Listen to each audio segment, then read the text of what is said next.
welcome to Watching the Elite. This is going to be a show about the Young Bucks, about Cody, about Kenny. If they're signed to All Elite Wrestling, this is going to be about them. All right. Primarily, we're going to be talking about the shows, Being the Elite, which you can find over on the Young Bucks channel, Being the Elite. We're also going to be talking about the episodes of The Road to Double or Nothing, which you can find on the Nightmare Family YouTube channel, which is Cody's. I want to start things off by sending out my sincerest condolences to Jungle Boy and his father, Luke Perry. For those of you who don't know, Luke Perry is an actor who used to be on a show called Beverly Hills 90210 and is on a show called Riverdale now. He recently suffered a stroke and has been hospitalized. My thoughts and prayers go out to Luke Perry and Jungle Boy and their entire family. We wish you a speedy recovery. On to Being the Elite, episode 140. We started off with the Young Bucks and Hangman Adam Page. Poor Page. He is getting all kinds of shit for being too fat, being too overweight.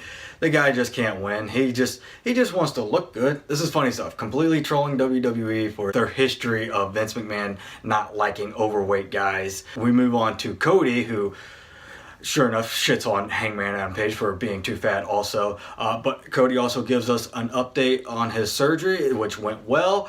He's in rehab and is pushing through. We got the Young Bucks talking about how a 30-second run-in usually takes about 48 hours of their life. So they spend 2 days, jumping from flight to flight, from city to city, trying to go undetected so that way they can make these surprise appearances at local wrestling events and just surprise the fan base there, which they generally do every single time. Oh, Windy City, that's where they are. Chicago, where they were for All In.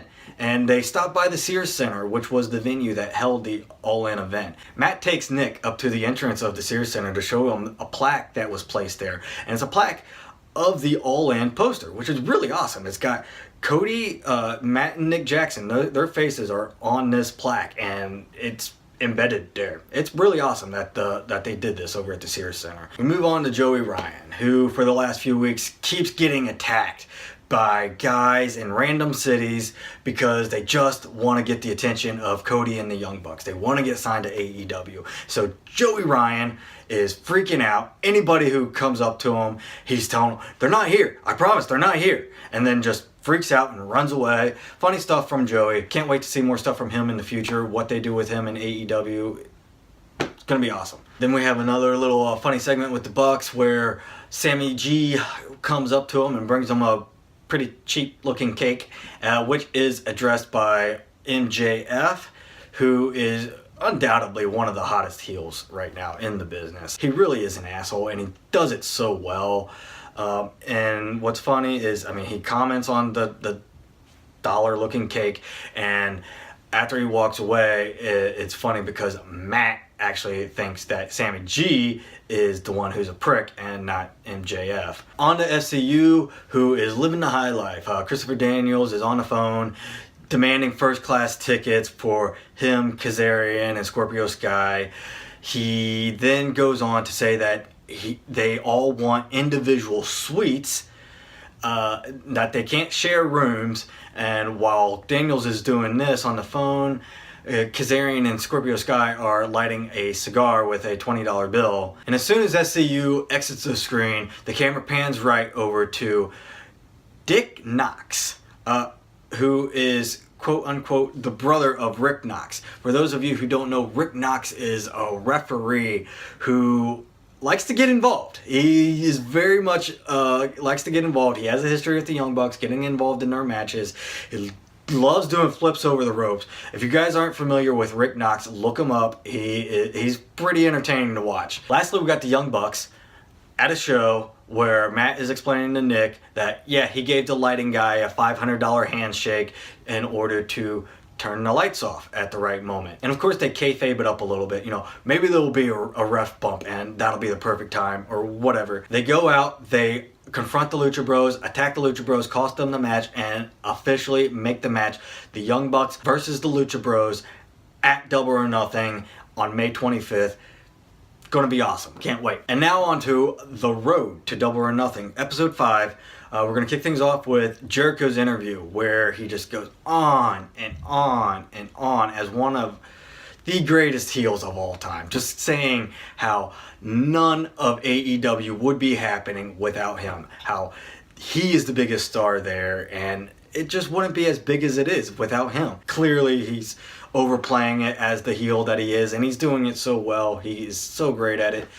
Good stuff from Jericho, as always. Brandy talks about how Double or Nothing is going to be the first ever sensory inclusive event, meaning anybody with autism or hearing disabilities or any type of disabilities will be able to go to this event, wear headphones or whatever they need in order for them to be comfortable to watch this event. So this is really awesome to see All Elite thinking outside the box, if you will, and thinking about the needs of other people for them to be able to come and enjoy a good wrestling show.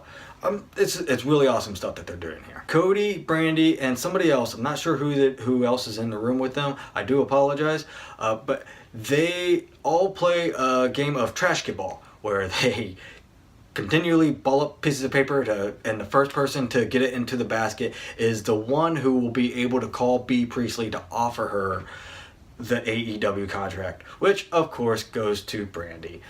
Beforehand, Brandy obviously argued that she gets to talk with all the female wrestlers, but then Cody decided to pull that executive vice president rank. Obviously, Brandy won the game of trash ball and was able to make the call. Another bit of information we got from this is when Bea Priestley will be making her debut, and that is at AEW's second event.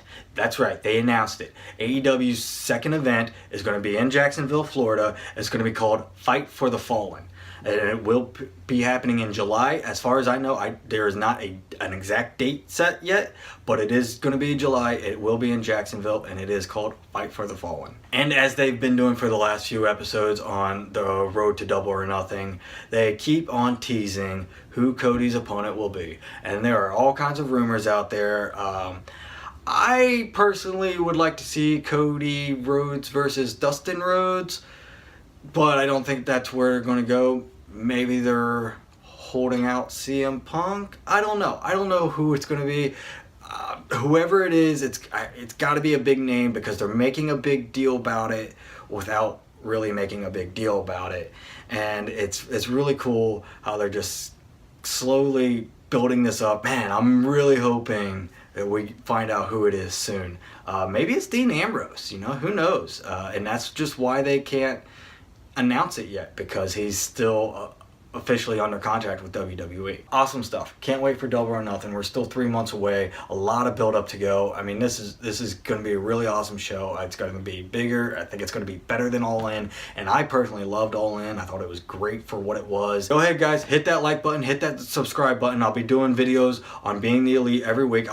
Any news that comes in, I'll be reporting it as quickly as I can. Stay tuned, guys, and thanks, and visit me over on Facebook, Twitter, Instagram, and Patreon.